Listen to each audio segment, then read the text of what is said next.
E sabe o que tem acontecido hoje?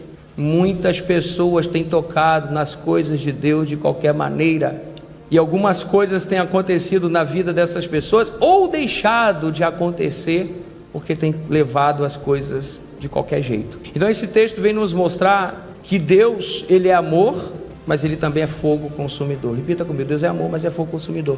Quando nós lemos o texto inteiro, nós vimos que Uza morreu porque tocou na arca. Davi ficou furioso por ter acontecido isso. E depois da fúria, quando abrandou, o texto diz que Davi teve medo de Deus. Mas olha que incrível, Davi nunca teve medo de Deus. Davi tinha um relacionamento com Deus. E é verdade que quem tem relacionamento com Deus, quem tem intimidade com Deus, não precisa ter medo de Deus. Nós precisamos ter reverência, nós precisamos ter cuidado, nós precisamos ter amor, nós precisamos cuidar das coisas dele. Agora Davi teve, pela primeira vez, a Bíblia diz que Davi teve medo de Deus. E ele perguntou: como eu levarei a arca de volta? Davi ficou pensando naquilo, não levou a arca naquele momento, mas deixou a arca na casa de um homem chamado Obed-edom. Repita comigo: Obed-edom. Mas olha que incrível, a Bíblia diz, nós já lemos isso aqui, que a arca ficou na casa de Obed-edom durante 3 meses. E o que aconteceu com a casa de Obed-edom? Obed-edom morreu como Uza? Não. Os filhos de Obed-edom morreram também como Uza? Não. Aconteceu totalmente o contrário. A arca de Deus na casa de Obed-edom fez Obed-edom prosperar. Aí Davi ficou sabendo da notícia. A notícia se espalhou. Todos disseram: Obed-edom está abençoado. Tudo que Obed-edom faz, prospera. Os filhos de Obed-edom são abençoados. A família de Obed-edom é abençoada. E a notícia espalhou. Então agora nós temos aqui um paradoxo. Ou seja, de um lado, um Deus que matou um homem por colocar a mão na arca. Do outro lado, uma família que foi abençoada porque estava com a arca. Olha que situação. Reflita. O mesmo Deus que permitiu a morte daquele homem foi o mesmo Deus que abençoou outra família. Vou falar de outra forma. A mesma glória que mata é a mesma glória que abençoa. A glória que abençoa é a mesma glória que mata. A questão está, não é na glória, é no relacionamento que você tem com a glória. É como você trata a glória. Tem ninguém aqui que se chama glória não, né? A questão é como você trata a glória. Aí se vê a glória que vai virar para o marido: tá vendo aí, ó, como é que você está me tratando? A questão é como que você trata a presença de Deus, a glória de Deus. Deus é o mesmo. Só que para uns, quando toca nele, a pessoa é arrebentada. Outros são abençoados, porque existem princípios espirituais a serem observados, leis espirituais a serem observadas. Deus não pode ser tratado de qualquer maneira. Deus não pode ser tratado de qualquer jeito. E nós estamos vivendo uma época onde o temor do Senhor está escasso. As pessoas estão achando que Deus é qualquer um Deus. Não, Ele é o Deus dos deuses, Ele é o Rei dos reis, Ele é o Senhor dos senhores, Ele é o grande eu sou, Ele é o Shaddai, Ele é o princípio, Ele é o fim, Ele é o alfa, Ele é o ômega. Ele é Deus, Ele é o criador de todas as coisas, Ele é o criador de tudo. Ele é Deus. Então entenda, a arca da aliança pode amaldiçoar ou abençoar. E por que eu escolhi aqui falar sobre essa aliança? Vamos até Gênesis, capítulo número 9, do versículo 9 até o 17. Você vai ler aqui nesses versículos 7 vezes a palavra aliança. Ele vai falar aliança, aliança, aliança, aliança, 7 vezes, repetindo toda hora a palavra aliança. Vamos ver?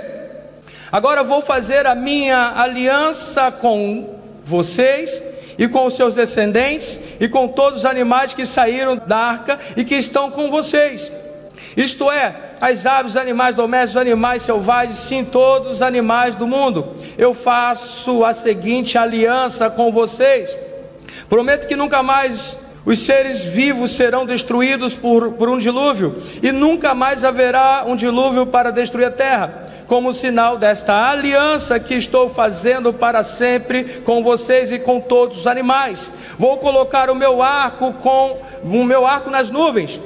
O arco-íris será o sinal da aliança que estou fazendo com o mundo. Quando eu cobrir de nuvens o céu e aparecer o arco-íris, então eu lembrarei da aliança que fiz com vocês e com todos os animais. Assim não haverá outro dilúvio para destruir todos os seres vivos. Quando o arco-íris aparecer nas nuvens, eu o verei e lembrarei da aliança que fiz para sempre com todos os seres vivos que há no mundo. O arco-íris é o sinal da aliança que estou fazendo com todos os seres vivos que vivem na terra. Então, quando você acordar de manhã ou passar em algum lugar que tiver um arco-íris, você lembra dessa palavra. É Deus te lembrando e é Deus se lembrando da aliança. O arco-íris não é um sinal daquilo que adotaram alguns grupos aí adotaram para como símbolo deles, não. O arco-íris vem antes deles. Não tenha medo do arco-íris. Amém? Fica tranquilo. É um sinal de Deus. É o inimigo que gosta de pegar o negócio que Deus fez para deturpar. Mas preste atenção. Deus está fazendo aqui uma aliança com Noé e com a sua família. Em toda a Bíblia nós vemos a palavra aliança. No Novo Testamento, vamos lá rapidinho só para você ver. Em Lucas 22:20, o próprio Cristo veio e fez uma aliança conosco. Da mesma forma, depois de ter comido o pão, ele pegou o cálice e disse: este cálice é a nova aliança. Então você vê aqui no Novo Testamento, Jesus confirmando o caráter de Deus. Quando você lê a Bíblia, quando nós lemos a Bíblia, a primeira vez, eu sei que surgem muitas dúvidas, mas a primeira leitura é para você ter uma visão panorâmica da Bíblia. Não tem como na primeira leitura você saber tudo sobre a Bíblia. Se você já tentou isso, você viu que é impossível. Eu já li essa Bíblia aqui mais de 40 vezes, toda, de Gênesis e Apocalipse. Entenda, eu ainda estou aprendendo sobre ela. Então, quando você lê a primeira vez, você tem uma visão panorâmica. Você não consegue ver alguns detalhes, mas é bom você ter essa visão. Agora, quando você vai lendo com o passar do tempo, você começa a conhecer um pouco mais sobre os atributos de Deus, sobre o caráter de Deus. A Bíblia não é um livro apenas para nos dar informações. A Bíblia é um livro para nos fazer conhecer a Deus. Nós estamos aqui falando, vimos primeiro a Arca da Aliança, o perigo de segurar a arca de qualquer maneira, ou o perigo de estar em uma aliança de qualquer jeito. Estamos vendo aqui sobre a aliança que Deus fez com Noé, e ele repetiu a palavra aliança o tempo todo. E essa repetição na Bíblia, você precisa entender, e olha que só nesse trecho tem 7 vezes. Aqui tem um sinal profético. A Bíblia mostra que toda vez que você, vou te dar uma referência, toda vez que há uma repetição na Bíblia, é porque é algo que você tem que dar muita atenção. É como se um sinal estivesse fazendo assim para você, uma luz estivesse acendendo na tua frente, piscando para dar atenção. Por exemplo, quando José interpreta o sonho de Faraó, quem lembra da história? Faraó teve 2 sonhos. Primeiro ele sonha com as espigas de milho, depois ele sonha com as vacas magras, gordas, que depois ficam magras, não é isso? 2 sonhos. José chega e diz para Faraó: não, Faraó, você não teve 2 sonhos, você teve um sonho só que Deus usou símbolos diferentes para te falar a mesma coisa. Então essa repetição, Faraó, significa que já tem uma decisão sobre o assunto. Toda repetição significa Deus dizendo: já existe algo decidido, existe uma sentença sobre isso. 7 vezes aqui no capítulo 9 de Gênesis, dizendo aliança, aliança, aliança. Depois a Bíblia vai falar o tempo todo, quando se trata da arca, a arca da aliança, aliança, aliança. Agora Jesus, ele está em Lucas capítulo número 22, 20, dizendo: essa é a nova aliança feita com o meu sangue. Então repara uma coisa que eu vou tirar daqui agora, é o seguinte: Deus é verdadeiramente um Deus de pacto. Eu vou repetir: Deus é. Se não quiser acreditar, também não vai fazer diferença. Acreditando ou não, ele vai continuar sendo um Deus de aliança, um Deus de pacto. A Bíblia diz o seguinte: os meus olhos estão por toda a terra, à procura daqueles que vão se colocar na brecha. Está lá no livro de Ezequiel, se puder coloca na tela aí. Deus está olhando para todos, Ele ama a todos, Ele ama a todos. Ele deu o Filho dele por todos. Só que Jesus é a maior prova que Deus quis fazer uma aliança com todos nós. E numa aliança Ele entrega, porque uma aliança precisa vir para os dois lados. A Bíblia diz, só para explicar um princípio aqui rápido, a Bíblia não força ninguém a casar, não manda ninguém casar, não força. Então você que foi no altar com a sua esposa ou com seu esposo, eu quero crer que você também não foi obrigado a ir no altar.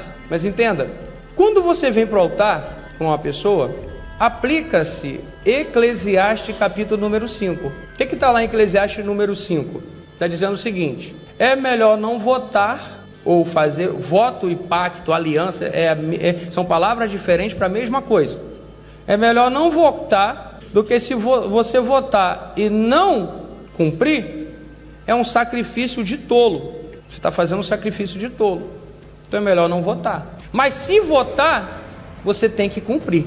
Então não vote, mas se votar, cumpra.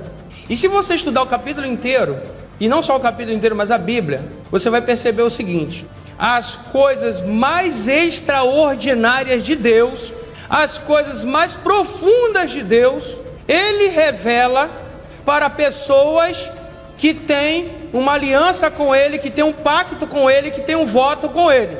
Vou repetir: as coisas mais extraordinárias, profundas de Deus, Ele revela para pessoas que têm pacto, que têm aliança com Ele. E logo nessa questão, é algo que a Bíblia deixa muito claro, que não é necessário você fazer. Vamos cair aqui dentro de um outro princípio. Jesus disse: se te chamarem para andar 1 milha, faça o quê? Caminhe 2. O que Jesus está ensinando? Se faz uma proposta para fazer algo, vá além daquilo que foi pedido. Tem um outro texto que eu vou citar, e você precisa prestar muita atenção, que eu estou citando o texto, e parece que são textos aleatórios, mas é porque eu quero demonstrar o caráter de Deus através desses textos. Certa feita, Jesus, a caminho de Emaús, vocês todos conhecem esse texto, Jesus estava andando a caminho de Emaús, logo depois da sua ressurreição. Então ali ele já estava com o seu corpo glorificado, e haviam 2 discípulos que estavam andando, tristes, comentando sobre o sacrifício de Jesus, ou seja, a morte de Cristo. A Bíblia diz que Jesus se aproxima deles e pergunta: o que é que vocês estão falando? E os discípulos olham para ele assustados e dizem: vem cá. Não reconheceram Jesus e disseram assim: você não sabe dos últimos acontecimentos? E Jesus faz aquela cara de paisagem, né? E eles dizem: conta tudinho para ele. O nosso mestre, Jesus, ele foi crucificado, e fizeram isso e por isso nós estamos... E eles estavam contando para Jesus sem reconhecer Jesus, porque agora Jesus já não estava mais ali, magrelinho, maltratado, triste. Jesus estava com o corpo glorificado, e eles não reconheceram. A única coisa que ficou do corpo antigo de Jesus foi as marcas na mão dele, mas o resto ele já estava totalmente diferente, a ponto dos seus discípulos não reconhecerem. E a Bíblia diz que eles foram andando até certo lugar, e havia uma bifurcação, está aí no texto? E quando chega perto dessa bifurcação, a Bíblia diz que Jesus faz que vai para um lado, ele faz de conta que está indo para um lado, ele não ia, está aí na tela, não tá? Ele faz que vai para um lado. Quando você faz que vai, não significa que você vai. O que está acontecendo ali? Jesus faz que vai para o lado, e quando ele faz que vai para aquele lado, oposto aos seus discípulos, os discípulos o chamam e diz: ei, passe a noite conosco. E Jesus volta e vai ter com eles. Depois ele se revela e eles ficam felizes para sempre. Escuta, para a gente encurtar, vamos parar aqui nesse faz que ia para um lado. Sabe o que estava acontecendo ali? Um teste. Jesus estava com eles, apareceu para eles, queria revelar a glória dele para os seus discípulos, ele iria consolar, queria enxugar as lágrimas, porque a Bíblia fala que o Senhor enxugará dos nossos olhos toda lágrima. Então você que está chorando, Jesus ele sempre vai arrumar um jeitinho para te consolar, enxugar suas lágrimas. E o que estava acontecendo com aqueles discípulos tristes era isso: Jesus estava aparecendo para consolá-los, mas eles estavam tão tristes que eles não conseguiram reconhecer Jesus ali. Jesus fez que ia para um lado, mas a intenção de Jesus era estar junto com seus discípulos. Muitas vezes, o que eu quero tirar desse texto é o seguinte: Jesus faz teste conosco. Você acabou de ver o texto dos discípulos a caminho de Emaús. Jesus estava testando para saber a intenção do coração dos discípulos, para saber se os discípulos iam ter um coração bom, a ponto de chamar um suposto desconhecido para passar a noite com eles, para ajudar. Jesus estava testando o coração para saber se os discípulos iam insistir pela presença dele. Repara que nesse texto que eu acabei de citar, é os discípulos que imploram pela presença dele. Não é Deus que tem que implorar por você e por mim, somos nós que temos que implorar por ele. Não é ele que tem que clamar a nós, somos nós que temos que clamar a ele. E ele ainda vai dizer na sua palavra: clama a mim e responder-te-ei, anunciar-te-ei coisas grandes e firmes que você não sabe. Ou seja, quando eu clamo a ele, quando você clama a ele, você fica conhecendo os segredos dele. As coisas profundas de Deus é entregue para aqueles que fazem exatamente o que Deus não te exigiu. Existem coisas na Bíblia que ele exige, mas existem coisas que ele só explica, que ele só ensina, que ele só deixa transparecer. Ele mostra a sua intenção, a sua intencionalidade. Como o exemplo do casamento novamente. Ela não te obrigou a casar com ela, mas ela só deu a entender que queria casar. Mas você não era obrigado, você casou. E agora que casou, segura, é tua. Não reclama não, depois que casa quer reclamar. Então Deus, ele faz isso. Ele ensina princípios, e o princípio da aliança é que está explícito na Bíblia, de Gênesis a Apocalipse, mostrando que Deus é Deus de pacto. Detalhe, ele não obriga ninguém a fazer, mas quando você faz, tem um segredo aí. Você vai ativar e vai acionar coisas maravilhosas e profundas no mundo espiritual.